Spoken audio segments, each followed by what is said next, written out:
A private ambulance waited at the dock, not for the injured, not for the grieving.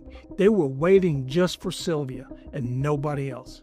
She had just survived the Titanic, but what happened next might have been even more terrifying. I wasn't expecting this when I started researching the Caldwells, but the more I dug, the more it felt like a whole second story was hiding in plain sight. They were waiting just for Sylvia. And then later, as I was looking through more in the Presbyterian archives, I came across a letter from their boss, a cablegram, to the Board of Foreign Missions. And he said, when they arrive in New York, have Mrs. Caldwell examined by some of our doctors before you settle their account. They weren't trying to help her. They were trying to catch her. This isn't just a story of survival. It's a story of escape. The kind where every polite knock might hide a trap. Most of you probably know how they escaped the Titanic. A young missionary couple and their 10-month-old baby, lifted into a lifeboat as the ship slipped beneath the Atlantic. But if you're just joining us and thinking, wait, they what now? Don't worry, you're not lost. You just entered during the sequel. You can check out part 1 and 2 in the description or hang around for the links at the end. Trust me, it's worth the ride, because survival wasn't the end of their story. It was only the beginning. Uncle Albert, my great uncle, bought a penny postcard, which he sent to an old friend from their missionary days who had returned to Iowa, and that friend's family still has it. And it showed the Titanic on the front. It gave its dimensions. It said it sank. It said how many people were lost. And he wrote to him, we're back. Albert mailed this just days after the rescue. And when I first saw this postcard, it hit me. This wasn't just a note home. It was a message from someone trying to hold it all together. Head for home tomorrow morning. Have lots to tell later. Had an awful experience, but I'm very thankful. That line? Pure understatement. One article confirmed what Sylvia's family feared.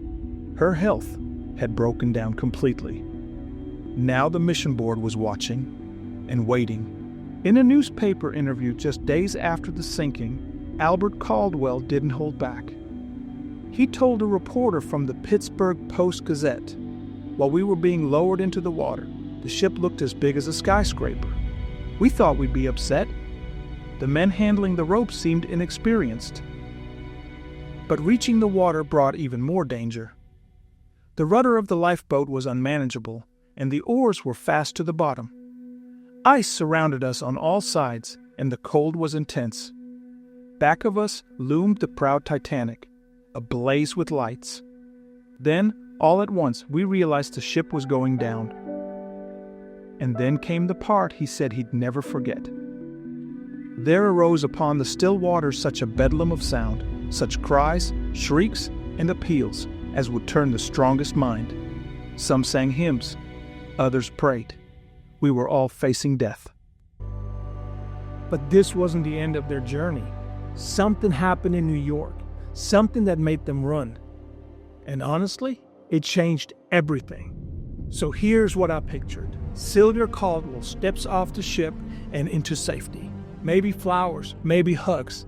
Instead, a private ambulance. Not for comfort, not for care, but for control. One of the most difficult things that the Caldwells may or may not have known they were involved in was the fact that they were in a cat and mouse chase around the globe, and they were the mice. It was buried in a stack of old mission correspondence, the kind most people would overlook. But this line stopped Julie cold. She hadn't found it in person. Not exactly. She'd visited the Presbyterian Historical Society and uncovered a few intriguing letters. But the real discovery came later, through a loaned reel of microfilm she had requested by mail. Deep in the faded grain of that reel was a yellowed cablegram. One sentence that changed everything we thought we knew. It read, "Have one or more of the board's doctors examine Mrs. Caldwell before you settle their account, so that all possible doubt may be removed. In other words, don't pay them. Not until she's been examined. Not until they're sure she's not faking." But that wasn't the only thing we found. There was something even more personal, a handwritten diagnosis from Dr. Walker.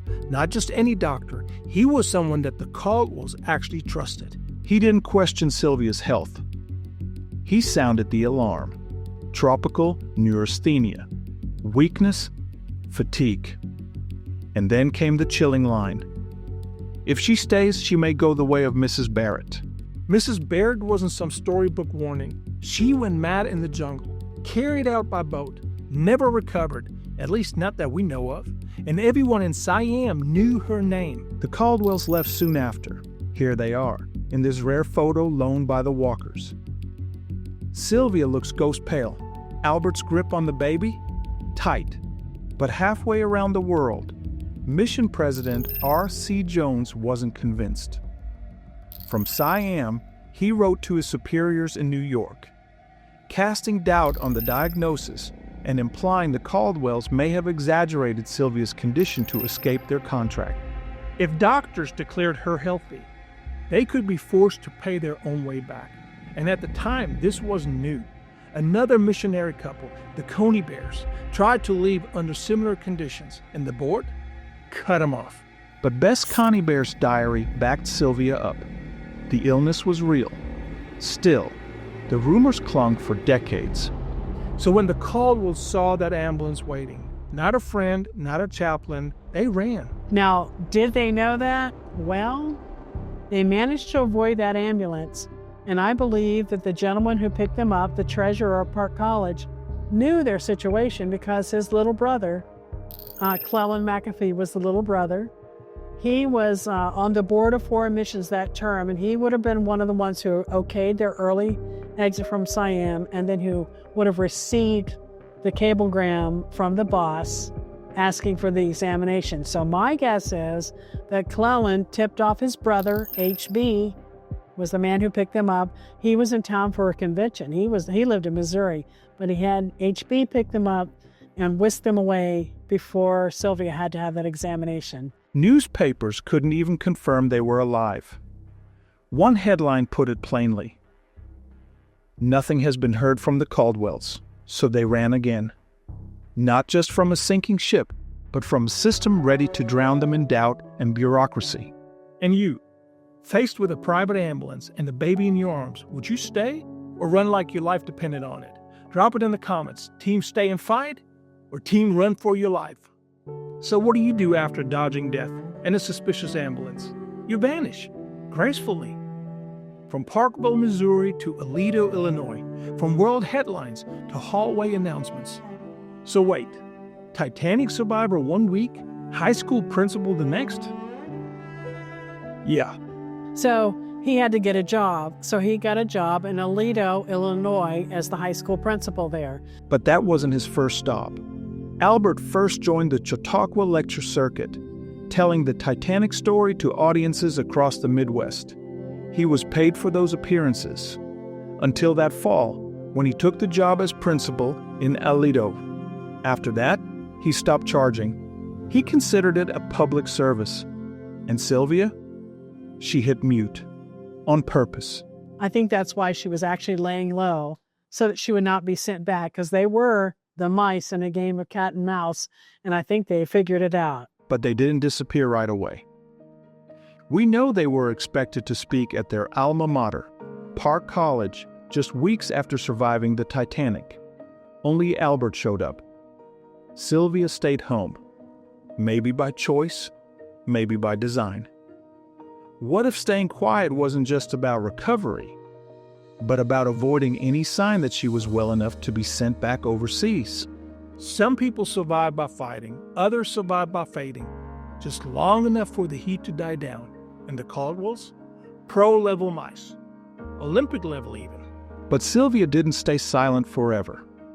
That same year, 1912, she quietly published a small booklet called Women of the Titanic Disaster. It was sold by subscription, often in places where she'd been expected to speak, but never showed. The message got out without her needing to be seen, and maybe that was the point. A booklet can be released while you're still sick, but the moment you appear in person, it's clear you're well.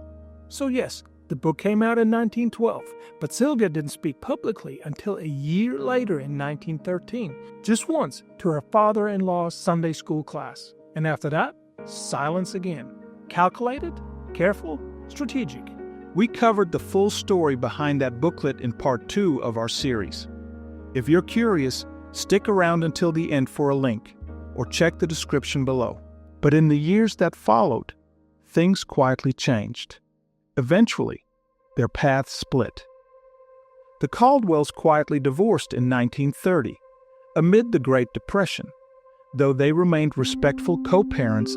Honestly, this next part made me stop in my tracks. I thought the Caldwell story ended with survival, but their son Alden, he fought a whole different battle for most of his life. He survived the Titanic, but the paperwork didn't. Born in Siam, evacuated under suspicion, and later, he couldn't prove he was American. And he applied for one with the U.S. government. And he got close enough to getting the job that he knew he was turned down because he could not prove he was an American citizen. Because he had been born in Siam and he had no birth certificate or birth papers. They had actually gone down with the Titanic. No birth certificate, no passport, no way to prove his status. And Alden? He wasn't chasing Titanic fame, not even close. He had no interest in the spotlight. He rarely spoke about the sinking and, when pushed, would just say he slept through it. He wasn't a self-promoter. Just someone quietly carrying the weight of being erased on paper. Eventually, Albert wrote an affidavit, and finally, Alden got his citizenship at retirement. And Alden was finally declared a U.S. citizen when he retired. And so the Titanic essentially took his citizenship for his entire adult life, his entire life, really. And even then, he wasn't officially listed as a survivor until a 17-year-old history buff noticed. Michael Finley, New Jersey, teenager, read A Night to Remember, saw Alden's name, and said, "Wait, why isn't this guy on the list?"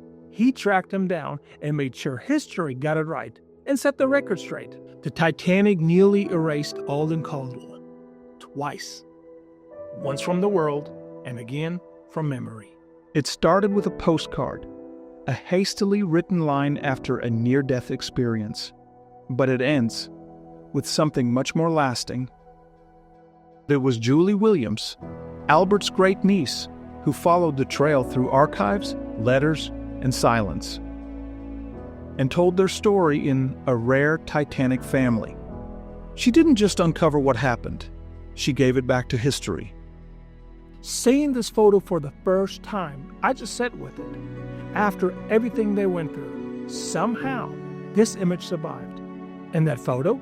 It was taken on the deck of the Titanic, April 10th, 1912.